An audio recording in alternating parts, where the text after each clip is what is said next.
I want to talk about what identity is to you. And when I say identity, I mean what you think you are, who you think you are, maybe who your family have thought you were, or your friends. And a lot of us have an identity and we attach to it from maybe a young age or from adolescence. Your identity might be a family man now.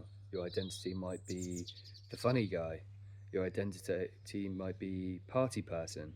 Your identity might be wealth creator. Whatever your identity is, you know it better than anyone. But then do you? Because the identity you think you have is sometimes different to what someone you met for the first time thinks. And this is what I learned when I travelled, because I left the UK as someone who had the identity of a person who was a little bit of an idiot, like drinking, you know, made people laugh, and had no real life experience. I don't think anyone would ever come to me and ask me for advice. But then when I travelled and started speaking with people, I started realizing that people found me a bit more interesting than maybe my friends did. And people would listen when I talked, and people would, compliment me on things that I never thought were an asset. And as life's gone on, I've obviously changed as a person, but certain people have still attached me to my previous identity. So obviously now at 31 years old, I've now got a business. I don't really drink that often. I don't often see a lot of the friends I used to hang around with. And so my identity has changed significantly. But some people still think that I'm the same guy. And it's a really difficult one because when people have an idea of who you are, let's say the party person, the drinker, the guy who just did anything for a laugh, which, yeah, that was me at one point in my life. But a lot of these friends still think you're that guy and they almost expect you to be that person. So when all of a sudden you say, I'm not drinking tonight, you disappoint them.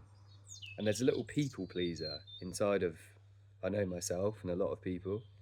And you want to live up to those expectations and you want to be that person because you know that person made that person happy. You know that you were loved as that person. But is the new version of you going to be loved? Is the new person of you going to be accepted the same? And this is where, when you get to a certain point in life, and I'm sure many of you have already been there, maybe you've been there 3 times, who knows? But when you get to certain positions in life where you do jump to the next version of you, you progress, you change, you adapt, you will start losing friends and you will start transitioning into different groups of people because that's your new type of person. And it's a little bit of a tough pill to swallow.